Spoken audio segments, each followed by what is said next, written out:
নমস্কার, দেখছেন নিউজ 18 বাংলা। আপনাদের সঙ্গে রয়েছে আমি পায়েল। লোকসভা ভোটের আগে তৃণমূলের ব্রিগেড সমাবেশে যেন মোদী বিরোধী শক্তিগুলির মহাজোটের মঞ্চ। একসময় ব্রিগেড থেকে বাম শাসনের মৃত্যু ঘণ্টা বাজানোর ডাক দিয়েছিলেন তৃণমূল নেত্রী। এবার মোদী সরকারের মৃত্যু ঘণ্টা বাজানোর আহ্বান। মমতার দাবি, ভোটে 125 আসনেই থামতে হবে বিজেপিকে, রাশ থাকবে ছোট দলগুলির হাতেই।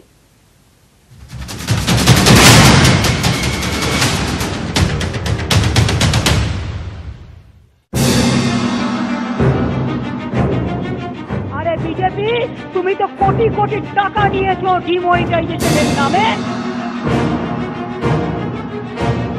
19 ঐতিহাসিক সমাবেশ। In the year 1889, when Jyoti Basu was alive, at that time he organized a rally, but that was not that big. Before that there was a rally, Jayaprakash Narayanji's time. That is 41 years ago. So now also I think this rally will be historic and it will be a mega rally. Lok Sabha ভোটের আগে জোট অস্ত্রে শান দিচ্ছেন মমতা বন্দ্যোপাধ্যায়। 19 জানুয়ারি তৃণমূল কংগ্রেসের brigade সমাবেশ হয়ে উঠতে চলেছে মোদী বিরোধী শক্তিগুলির মঞ্চ। Rally will be United India rally. Let the all leaders decide. তারা কি বলবে আমি তার জন্য অপেক্ষা করছি, তাদেরটা শুনবো। আমি এখানে আমার নিজের মতামত কারোর উপর চাপিয়ে দেবো না, তার কারণ এটা হচ্ছে ডেমোক্রেটিক সিস্টেম, এটা হচ্ছে কার্টেসি। তারা কি বলে আমরা সেটা শুনবো। Don't worry, every political party they have their own vision, they have their own philosophy, they have their own political lines. We respect all of them, so that it depends on every state they have a political compulsion. So I don't think it will be any problem. 19 যুদ্ধে তুরুপের তাস কারা স্পষ্ট করে দিয়েছেন তৃণমূল নেত্রী। Congress, I do not know how much they will get. It is election is it depends on election.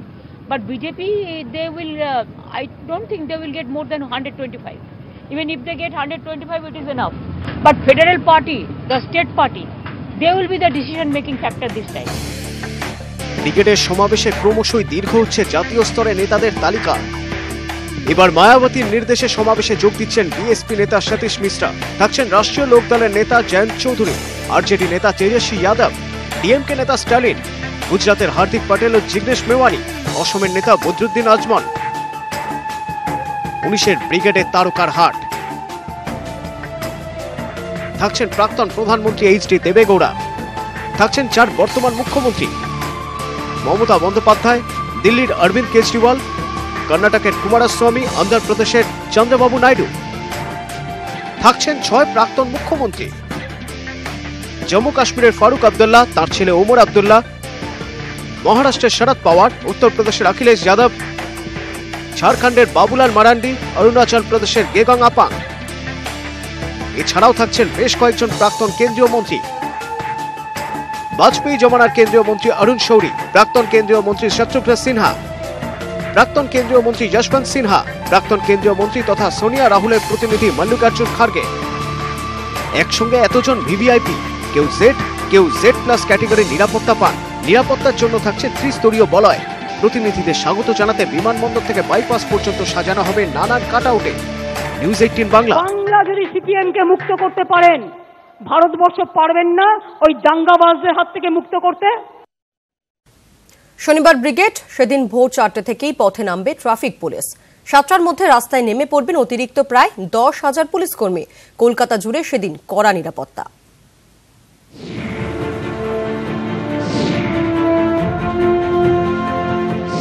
19 ভোটের আগে 19 জানুয়ারি মমতা বন্দ্যোপাধ্যায়ের ব্রিগেড সমাবেশ। শনিবার সব রাস্তা ব্রিগেডে, মূলত 7 দিক থেকে মিছিল ঢুকবে ব্রিগেড প্যারেড গ্রাউন্ডে। শ্যামবাজার থেকে বিধান সরণি, সেন্ট্রাল এভিনিউ হয়ে ব্রিগেড। শিয়ালদা থেকে মিছিল যাবে মৌলালী, এসএন ব্যানার্জি রোড হয়ে।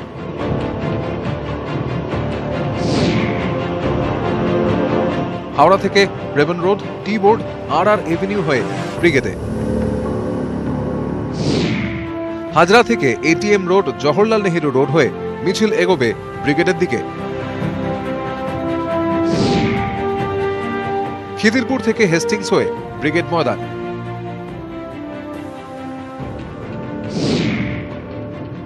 পার্ক সার্কাস ময়দান থেকে CIT road, SN Banerjee road হয়ে তৃণমূলের মিছিল যাবে ব্রিগেডে। এছাড়াও মিলন মেলা থেকে পার্ক সার্কাস, সাতমাথার মোড়, পার্ক স্ট্রিট হয়েও মিছিল মিশবে ব্রিগেডে। বিভিন্ন জেলা থেকে যে সমস্ত গাড়ি কলকাতায় আসবে সেগুলিকে নির্দিষ্ট পার্কিং এর জায়গায় রাখার ব্যবস্থা করা হয়েছে, যাতে শহরকে সচল রাখা যায়। প্রতিটি জেলার জন্য আলাদা আলাদা পার্কিং এর ব্যবস্থা। শনিবার ব্রিগেড সমাবেশে রাজনৈতিক চাঁদের হাট। ভিন রাজ্যের হেভিওয়েট নেতাদের রাখা হচ্ছে কলকাতার 3টি 5 তারা হোটেলে। তাদের নিরাপত্তার জন্য তৈরি করা হয়েছে পুলিশের একটি আলাদা সেল। বিমানবন্দর থেকে কোনো কারণে ব্রিগেডে পৌঁছতে দেরি হলে হেভিওয়েট অতিথিদের জন্য বিকল্প ব্যবস্থা হিসেবে রাখা হচ্ছে চপার। শনিবার ভোর 4টের সময় পথে নেমে পড়বেন ট্রাফিক পুলিশের 1002 কর্মী। সকাল 7টা থেকে পথে নেমে পড়বেন অতিরিক্ত প্রায় 10,000 পুলিশ কর্মী। ব্রিগেড ময়দানের দায়িত্বে 8 জন ডিসি পদমর্যাদার অফিসার। ব্রিগেডে থাকছে 6টি ওয়াচ টাওয়ার, 15টি বিপর্যয় মোকাবিলা বাহিনী দল। শহরের নানা জায়গায় 200-রও বেশি পুলিশ পিকেট।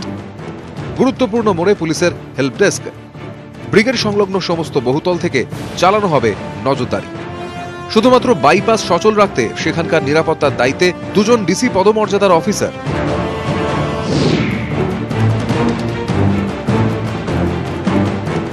শনিবার ব্রিগেডের দিন কোনো রাস্তাই বন্ধ রাখা হবে না।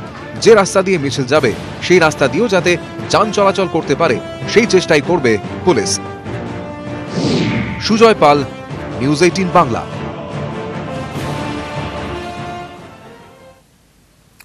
ইতিহাসের স্মরণীতে কি ঢুকতে চলেছে 19-এর ব্রিগেড? তৃণমূল নেত্রীর তেমনই দাবি। আসুন দেখিনি জনজোয়ারে ভেসে যাওয়া ব্রিগেডের ঐতিহাসিক কিছু সমাবেশের কথা। 24শে নভেম্বর 1955 ব্রিগেডে এসেছিলেন তদানীন্তন সোভিয়েত রাশিয়ার 2 প্রবাদ প্রতিম নেতা ক্রুশ্চেভ আর বুলগানিভ। জনজোয়ারে ভেসে গিয়েছিল কলকাতা।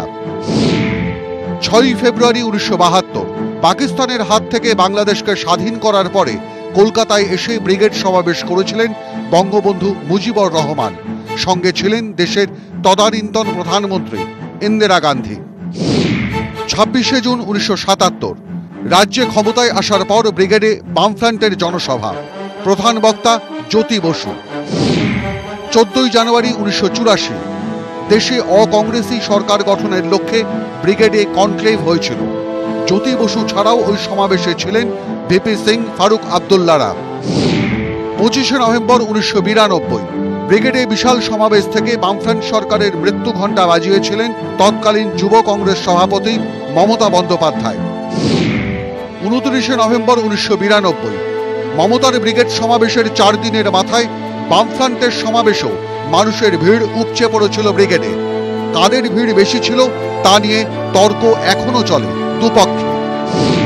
21শে জুলাই 2011 ক্ষমতায় আসার পর মমতা বন্দ্যোপাধ্যায়ের বিজয় সমাবেশ, একই সঙ্গে শহীদ স্মরণ। 34 বছরের বাম শাসনের অবসানের পরের ওই ব্রিগেড জায়গা করে নিয়েছে ইতিহাসের পাতায়। এবার নজর 19শে জানুয়ারির ব্রিগেড সমাবেশের দিকে। দেশের রাজনীতিতে পালা বদলের ইঙ্গিত কি দেবে এই সমাবেশ? সেদিকেই নজর গোটা দেশে। নিউজ 18 বাংলা।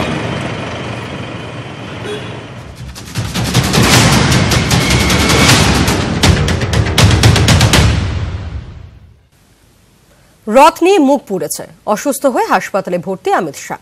এই অবস্থায় রাজ্য বিজেপিকে অক্সিজেন যোগানোর ভার এখন নরেন্দ্র মোদীর কাঁধেই। প্রাথমিকভাবে স্থির হয়েছে 28 এবং 31শে জানুয়ারি রাজ্যে সভা করবেন প্রধানমন্ত্রী।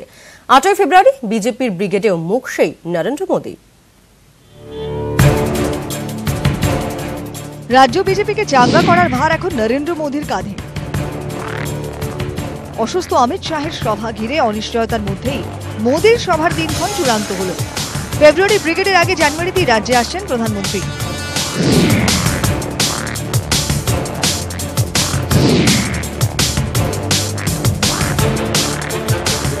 প্রধানমন্ত্রীর তরফে সভার দিন চূড়ান্ত হলেও সভার ফল নিয়ে এখনো সিদ্ধান্ত নিতে পারেনি রাজ্য বিজেপি। 8ই ফেব্রুয়ারি প্রধানমন্ত্রীর জনসভা ব্রিগেড প্যারেড গ্রাউন্ডে হবে। এছাড়াও অতিরিক্ত 28 এবং 31শে জানুয়ারি প্রধানমন্ত্রীর পশ্চিমবাংলায় সফর আছে। এবং কোথায় তার সভা হবে সেটা চূড়ান্ত হওয়ার পরই আমরা আপনাদের জানিয়ে দেব। রাজ্য বিজেপি সূত্রে খবর, দুটি সভার মধ্যে একটি ঠাকুরনগরে করার চেষ্টা চলছে। অন্য সভাটি হবে সম্ভবত জলপাইগুড়ি বা শিলিগুড়িতে। রাজ্যে রথ ছোটানোর সম্ভাবনা প্রায় শেষ ভরসা বলতে হাতে ছিল জনসভা। জানুয়ারির 20 তারিখ থেকে অমিত শাহের সভা বাতিল হওয়ার সম্ভাবনা তৈরি হওয়ায় নতুন করে অস্বস্তিতে পড়েন রাজ্য বিজেপি নেতারা। কিন্তু বিকল্প জুৎসই কোনো রাস্তাই যেন মিলছিল না। তখনই গেরুয়া শিবিরকে স্বস্তি দিয়ে প্রধানমন্ত্রীর দপ্তর থেকে বার্তা আসে, অমিত শাহ আসবেন ধরে নিয়েই নির্ধারিত সভার প্রস্তুতিও চালাবে রাজ্য বিজেপি। রাজ্যে সভা করতে আসছেন প্রধানমন্ত্রী নরেন্দ্র মোদী। স্বাভাবিকভাবেই এই দুই সভার তুলনা মানুষ দেখতে চাইবে। রাজনৈতিক মহলের মতে লোকসভা ভোটের আগে স্বাভাবিকভাবেই এই তুলনা বিজেপির কাছে শাঁখের করাত অবস্থা হতে পারে। ক্যামেরায় সুভাষের সঙ্গে অরূপ দত্ত, নিউজ 18 বাংলা, কলকাতা। উত্তাল এনআরএস, ভেস্তে গেল বৈঠক। নার্সিং পড়ুয়াদের দাবি, কুকুর খুনে অভিযুক্ত 5 ছাত্রীকেই ক্লাস করতে দিতে হবে। এই দাবিতে গতকাল সকাল থেকেই বিক্ষোভ দেখাতে থাকেন তারা। কর্তৃপক্ষের সঙ্গে বৈঠকেও তুলকালাম। মাঝপথেই ভেস্তে যায় বৈঠক। ডেপুটি সুপারকে শেষমেশ তুলে নিয়ে যেতে হয় পুলিশের গাড়িতে।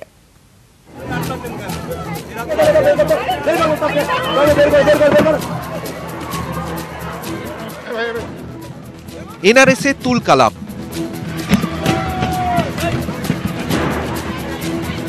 ভেস্তে গেল বৈঠক।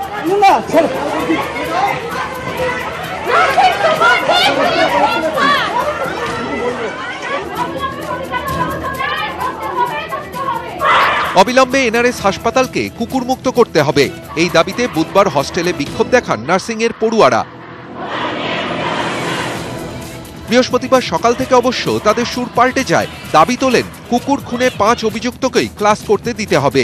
আর আইন মেনে যখন ব্যবস্থা নেওয়া হয়েছে, তারপরেও আবার কলেজ কর্তৃপক্ষ কেন শাস্তি দিচ্ছে, এই প্রশ্ন তুলে এদিন সকাল থেকে শুরু হয় বিক্ষোভ।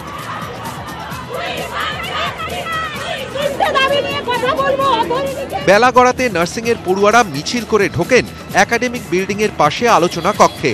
সেখানে স্বাস্থ্য দপ্তরের 8 জন প্রতিনিধি আসেন। তারা প্রস্তাব দেন, প্রতি বর্ষে 3 জন ছাত্রী যেন আলোচনায় থাকেন। কিন্তু ছাত্রীরা তাতে রাজি হননি। তখন 10 জন করে থাকার প্রস্তাব দেওয়া হয়। নার্সিংয়ের পড়ুয়ারা তাতেও রাজি না হওয়ায় পরিস্থিতি উত্তপ্ত হয়ে ওঠে। স্বাস্থ্য দপ্তরের 5 প্রতিনিধি সুপারের সঙ্গে কথা বলবেন বলে ঘর থেকে বেরিয়ে আসেন। ভিতরে থাকা বাকি 3 জনকে ঘিরে প্রায় 2 ঘন্টা ধরে বিক্ষোভ দেখাতে থাকেন নার্সিংয়ের পড়ুয়ারা।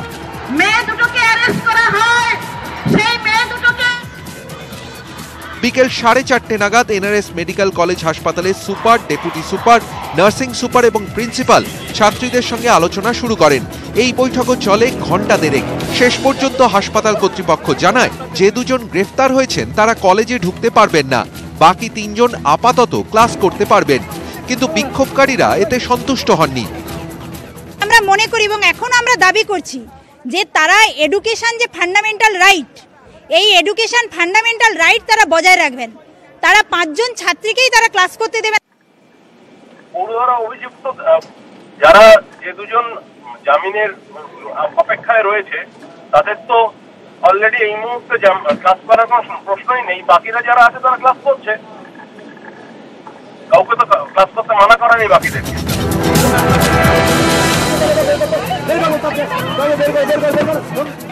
বৈঠক চলাকালীন আলোচনা কক্ষের মধ্যে ঢুকতে যান নার্সিং স্টাফরা। এতে ফের উত্তেজনা বাড়ে, তৈরি হয় চরম বিশৃঙ্খলা। শেষমেশ ভেস্তেই যায় বৈঠক। পরিস্থিতি এমন পর্যায়ে পৌঁছয় যে পুলিশের গাড়িতে তুলে নিয়ে যেতে হয় ডেপুটি সুপারকে। কর্তৃপক্ষের বাকিদেরও পুলিশি পাহারায় বের করা হয়।